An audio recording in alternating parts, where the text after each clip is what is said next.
Sir ಈಗ ಇದು ಯಾರು ಬರ್ದಿತ್ತು ಸರ್ ನಿಮ್ಗೆ ಗೊತ್ತಿಲ್ಲ, ಇದು ರೈತ ಹೋರಾಟ ಸಮಿತಿ ಅಂತ ಬರ್ದಿದ್ದಾರಲ್ಲ. ಅಲ್ಲ, ಅದು ಏನಾಗಿದೆ ಮೇಡಮ್, ಈಗ ನಾವು ಕಳೆದ ತಾವು ಹೇಳಿದಾಗೆ ತಾವು ವಿಶೇಷವಾಗಿ ಆ ಭಾಗಕ್ಕೆ ಬಂದಿದ್ರಿ, ಅಲ್ಲಿನ ತಳಮಟ್ಟದ ಒಂದು ವರದಿಯನ್ನು ಮಾಡಿ ಈ ನಾಡಿಗೆ ಬಿತ್ತರಿಸುವಂಥ ಕೆಲಸವನ್ನು ತಮ್ಮ ನೇತೃತ್ವದ ಗ್ಯಾರಂಟಿ ಟಿವಿ ಮಾಡಿದೆ. ಅದಕ್ಕಾಗಿ ನಾನು ಆ ಭೂಸ್ವಾಧೀನ ವಿರೋಧಿ ಹೋರಾಟ ಸಮಿತಿಯ ಪರವಾಗಿ ತಮಗೆ ಅಭಿನಂದನೆಗಳನ್ನು ಸಲ್ಲಿಸಲಿಕ್ಕೆ ಇಷ್ಟಪಡ್ತಿದ್ದೀನಿ. ಇದು ನೋಡಿ, ಕಳೆದ 1997ನೇ ದಿವಸ ಇವತ್ತು ಅಲ್ಲಿ ತನಕ ಹೋರಾಟ ನಡ್ಕೊಂಡ್ಬಂದಿದೆ.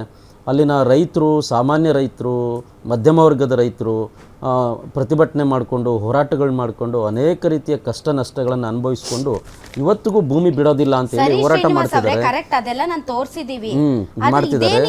ಅಲ್ಲ, ಅದು ಏನಾಗಿದೆ, ನಿಜ ಮೇಡಮ್, ಅದನ್ನ ನಾವು ಒಪ್ಕೋತೀವಿ.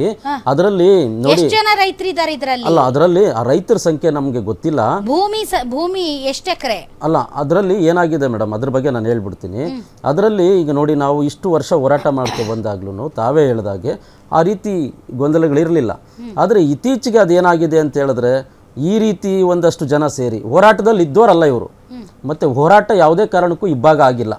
ಹೋರಾಟ ಇವತ್ತಿಗೂ ಮೊದಲನೇ ದಿನದಿಂದ ಹಿಡಿದು ಇವತ್ತಿಗೂ ಇರೋರು ಅದೇ ಒಗ್ಗಟ್ಟಾಗಿದ್ದಾರೆ.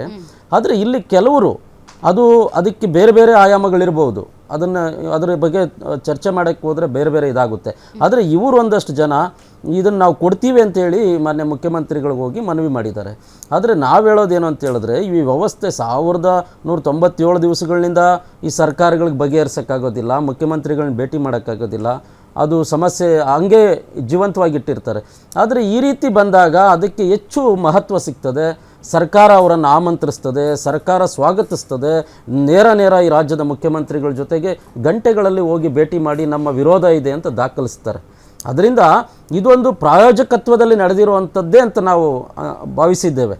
ಆ ಕಾರಣಕ್ಕಾಗಿ ಇದು ನೇರ ಇದರಲ್ಲಿ ಸರ್ಕಾರ, ವಿಶೇಷವಾಗಿ ಮಂತ್ರಿಗಳು ಮುತುವರ್ಜಿ ವಹಿಸಿದ್ದಾರೆ. ಅದು ಎಂ.ಬಿ. ಪಾಟೀಲ್ ಅವರೇ ಇದರಲ್ಲಿ ಮುತುವರ್ಜಿ ವಹಿಸಿ ಮಾಡಿದ್ದಾರೆ ಅಂತ ನಮಗೆ ಅನಿಸ್ತಿದೆ. ಈಗ ಈ ಲೆಟ್ರಲ್ಲಿ ನೋಡಿ, ಪಾಪ ಅವರು ಎಲ್ಲೋ ಮಿಸ್ ಮಾಡ್ಕೊಂಡಿದ್ರಂತೆ, ಕೆಳಗಡೆ ಲೈನು 4ನೇ ಪಾಯಿಂಟು, ಗ್ರಾಮದ ಅಕ್ಕಪಕ್ಕ ಉಳಿದ ಜಮೀನುಗಳನ್ನು ಹಳದಿ ವಲಯವನ್ನಾಗಿ ಪರಿವರ್ತಿಸಬೇಕು, ಮಧ್ಯದಲ್ಲಿ ಒಂದು ಆರೋ ಮಾರ್ಕ್ ಹಾಕಿ ಹಾಗೂ ವಾಣಿಜ್ಯ.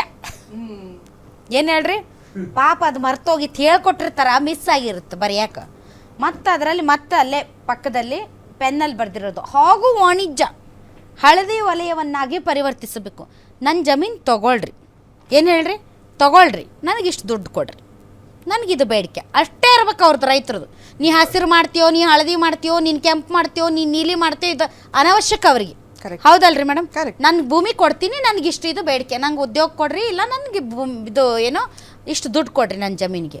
ಅದು ಬಿಟ್ಟು ಹಳದಿ ವಲಯವನ್ನಾಗಿ ಮಾಡಿ ಮಧ್ಯದಾಗ ಯಾರೋ ಮ್ಯಾರ್ಕಾಗಿ ಪೆನ್ ಆಗ್ತಿದ್ದು ವಾಣಿಜ್ಯ ಅಂತ ಬರೆಯೋದು, ಇವ್ರನ್ನೆಲ್ಲ ರೈತರು ಅಂತಾರೆ. ನಾನು ಐ ಆಮ್ ಜಸ್ಟ್ ಆಸ್ಕಿಂಗ್, ನನಗೆ ಗೊತ್ತಿಲ್ಲ. ನಿಮಗೆ ಒಂದು ಖಚಿತತೆ ಇದ್ದರೆ, ನಿಮಗೆ ನಿಜವಾಗ್ಲೂ ನಿಮ್ಮ ಡಿಸಿಷನ್ ಮೇಲೆ ನಿಮಗೆ ನಂಬಿಕೆ ಇದ್ದರೆ ಈ ಥರದ್ದೆಲ್ಲ ಆಗುತ್ತಾ ಅಂತ. ಏನಿದು ಅಲ್ಲ, ಈಗ ನೀವೇ ಹೇಳ್ತಿರೋ ಹಾಗೆ ಅದೇ ಸ್ಪಷ್ಟವಾಗಿ ನಾವೇನು ಹೇಳಬೇಕಾಗಿಲ್ಲ. ಆ ಪತ್ರದಲ್ಲಿ ಆ ಪತ್ರ ಬರೆದಿರೋ ರೀತಿ ಹೇಗಿದೆ, ಮತ್ತು ಎಲ್ಲರೂ ಏನು ಆ ಹಸಿರು ಟವಲ್ನ ಒಂದೇ ಥರದ್ದು ಒಂದು ಮಫ್ಲರ್ನ ತಗೊಂಡೋಗಿ ಕಟ್ಕೊಂಡು ಕತ್ತಿಗೆ ಹೋಗಿದ್ದಾರೆ. ಅವ್ರು ಯಾರು ರೈತರಲ್ಲ ಅನ್ನೋದು ಏನು ಗೊತ್ತಿಲ್ಲದವ್ರಿಗೂ ಗೊತ್ತಾಗುತ್ತೆ. ಇಷ್ಟು ದಿನ ಎಲ್ಲಿದ್ರು ಇವರು?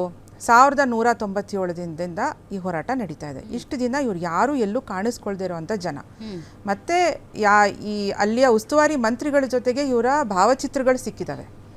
ಹಾಗಾಗಿ ನಮಗೆ ಇವ್ರು ಯಾರು ಅನ್ನೋದನ್ನು ಪತ್ತೆ ಹಿಡಿಯೋದೇನು ತುಂಬ ಕಷ್ಟವಾದ ಕೆಲಸ ಅಲ್ವಲ್ಲ. ಆಮೇಲೆ ಇದು ಹೋರಾಟದ ಜೊತೆ ಭಾವಚಿತ್ರ ಸಿಕ್ಕಿದೆ. ಅಲ್ಲಿ ಉಸ್ತುವಾರಿ ಮಂತ್ರಿಗಳು ಮುನಿಯಪ್ಪನವ್ರ ಜೊತೆಗೆ ಇರುವಂತಹ, ಅವ್ರ ಹೆಸರೇನು ಲಕ್ಷ್ಮೀನಾರಾಯಣ ಅಲ್ಲ, ಅವರು ಒಂದು ಪಕ್ಷದ ನಾಯಕರು, ಲೀಡರ್ಗಳೇ ಮೇಡಮ್. ಅವ್ರ ಬಗ್ಗೆ ಅವರು ಲೀಡರ್ಗಳಿದ್ದಾರೆ. ಅದ್ರ ಜೊತೆಯಲ್ಲೇ ಅವರು ಹೋಗಿರೋರು, ಅವರ ಒಂದಷ್ಟು ಜನ ಅವ್ರ ಹಿಂಬಾಲಕರು, ಅವ್ರ ಫಾಲೋವರ್ಸ್ಗಳು ಇದ್ದಾರೆ. ಆಮೇಲೆ ನೋಡಿ, ಅಲ್ಲಿ ಬಡವರ ಒಂದು ಬಡತನ ಇದೆಯಲ್ಲ, ಕೆಲವರು ಯಾಕ್ರಿ ಹಿಂಗೆ ಮಾಡ್ತಾರೆ ಇವರೆಲ್ಲ? ಯಾರ ವಿರುದ್ಧ ರೀ ಇವ್ರ ಹೋರಾಟ? ರಾಜಕೀಯನ ಇದು? ಅಲ್ಲ, ನಾನು ಕೇಳೋದು, ನೀವು ರಾಜಕೀಯ ಮಾಡಿ, ಬೆಂಬಲಿಗರನ್ನ ಇಟ್ಕೊಂಡು, ನಿಮ್ಮ ಚೇಲಾಗಳನ್ನ ಇಟ್ಕೊಂಡು, ನಿಮಗೆ ನಿಮ್ಮ ಬೂಟ್ ನೆಕ್ಕವ್ರು ಇರ್ತಾರಲ್ಲ, ಅವ್ರನ್ನೆಲ್ಲ ಕರ್ಕೊಂಡು ನೀವು ರಾಜಕೀಯ ಮಾಡಿ. ಬೇಡ ಅನ್ನಲ್ಲ, ಓಟ್ ಹಾಕಿಸ್ಕೊಳ್ಳಿ, ಜೈಕಾರ ಹಾಕಿಸ್ಕೊಳ್ಳಿ, ನಿಮ್ಮ ಭಾಷಣಕ್ಕೆ ಚಪ್ಪಾಳೆ ಹಾಕಿಸ್ಕೊಳ್ಳಿ. ನೀವು ಯಾರ ಹೊಟ್ಟೆ ಮೇಲೆ ಹೊಡಿತಾ ಇರೋದು? ರೈತರ ಹೊಟ್ಟೆ ಮೇಲೆ ಹೊಡಿತಾ ಇರೋದು. ರೈತರ ಹೊಟ್ಟೆ ಮೇಲೆ ಹೊಡೆಯೋದಕ್ಕೂ ನಿಮ್ಮ ಚೇಲಾಗಳನ್ನ ನೀವು ಉಪಯೋಗಿಸ್ತೀರಿ ಅಂತಂದರೆ what kind of politics is this? ಅಲ್ಲ, that shows how weak they are ಅಲ್ವಾ. ಇವಾಗ ಅವ್ರಿಗೆ ಹೆದರಿಕೆ ಆಗಿದೆ ಅನ್ನೋದಕ್ಕೆ ಇವೆಲ್ಲ ನಮ್ಗಿರುವಂತ ಯಾಕೆ ಎವಿಡೆನ್ಸ್ ಹೆದರ್ಬೇಕು ಅವರು? ಅವ್ರ ಭೂಮಿ ಏನಾದರೂ ಹೋಗ್ತಾ ಇದೆಯಾ? ಮುನಿಯಪ್ಪನವ್ರ ಭೂಮಿ ಏನಾದರೂ ಹೋಗ್ತಾ ಇದೆಯಾ? ಮುನಿಯಪ್ಪನವ್ರ ಭೂಮಿ ಏನಾದರೂ ಕಬಳಿಸ್ತಾ ಇದ್ದಾರೆ? ಶಿಡ್ಲಘಟ್ಟದಲ್ಲಿ ಯಾರಾದರೂ ಹೋಗಿ ನಾವು ಇದು KIDBಯಿಂದ ನಿಮ್ಮ ಜಮೀನು ವಶಪಡಿಸ್ಕೊಳ್ತೀವಿ ಅಂತ ಕೊಟ್ಬಿಡ್ತೀರಾ ನೀವು ಮುನಿಯಪ್ಪನವರೇ? ದೇಶಕ್ಕೋಸ್ಕರ, ರಾಜ್ಯಕ್ಕೋಸ್ಕರ, ರಾಜ್ಯದ ಹಿತಾಸಕ್ತಿಗೋಸ್ಕರ. ಟು ಬಿ ಫ್ರ್ಯಾಂಕ್, ಯಾಕೆ ಅಂಥದ್ದೇನು ರೈತರಿಗೆ ಇಷ್ಟ ಇಲ್ಲ ಅಂದಮೇಲೆ ಅಂಥದ್ದು ಮಾಡೋದಾದರೆ ಎದಕ್ಕೆ ಬೇಕಾಗಿತ್ತು ನಿಮಗೆ? ನಿಮ್ಮ ಚೇಲಗಳನ್ನು ಉಪಯೋಗಿಸ್ಕೊಂಡು ಎಲ್ಲರಿಗೂ ಒಂದು ಟವಲ್ ಕಟ್ಟಿ ಕರ್ಕೊಂಡು ಹೋಗಿ ಈ ಥರದ್ದೆಲ್ಲ ಯಾಕೆ ಮಾಡಬೇಕು? ನೀವು ನಿಜವಾಗ್ಲೂ ರೈತರ ಪರ ಅನ್ನೋದಿದ್ರೆ ರೈತರ ಪರ ನಿಮ್ಮ ಬದ್ಧತೆಯನ್ನು ಪ್ರದರ್ಶಿಸಿ. ಮನೆಗೆ ರೈತರು ಬರ್ತಾರೆ ಅಂದರೆ ಅವರನ್ನೆಲ್ಲ ಬಾಗಿಲಲ್ಲೇ ಒಡೆದು ಅವ್ರನ್ನ ನಾನಾ ಗಾಬರಿ ಮಾಡಿ ಅದಾದಮೇಲೆ ಈಗ ತಮ್ಮ ಬೆಂಬಲಿಗರನ್ನ ಮುಂದೆ ಬಿಟ್ಟು ನಾವು ಕೊಡ್ತೀವಿ ನಮ್ಮ ಭೂಮಿನ, ನಾವು ಕೊಡ್ತೀವಿ ನಮ್ಮ ಭೂಮಿನ ಅಂತ ಮುಂದೆ ಬಿಡೋದು, ಇದೆಲ್ಲ ಎದಕ್ಕೆ ಬೇಕಾಗಿತ್ತು? ಇದೆಲ್ಲ ನಿಜವಾಗ್ಲೂ ಇದು ನಿಜಕ್ಕೂ ಹೊಲಸು ರಾಜಕೀಯ ಇದು. ಹೌದೌದು to be with due respect. ಹೌದೌದು. ಈಗ ನಮ್ದು ಭೂಸ್ವಾಮ್ಯ ವಿರೋಧ ಸಮಿತಿ ಅಂತಿದೆ, ಅದು ಬರೀ ರೈತ ಹೋರಾಟ ಸಮಿತಿ, ಅದಕ್ಕೊಂದು ಹೆಸರಿಲ್ಲ, ಏನಿಲ್ಲ. ರಿಜಿಸ್ಟ್ರೇಷನ್ ಆಗೈತೆ? ಆಗಿಲ್ಲ, ನಮ್ದು ರಿಜಿಸ್ಟ್ರೇಷನ್ ಆಗಿದೆ ನಮ್ದು. ಅಲ್ಲ ಇಲ್ಲದೆ ಇರಲಿ, ನಾನು ಹೇಳೋದು ಎಲ್ಲಿದ್ದಾರೆ ಇವರೆಲ್ಲ?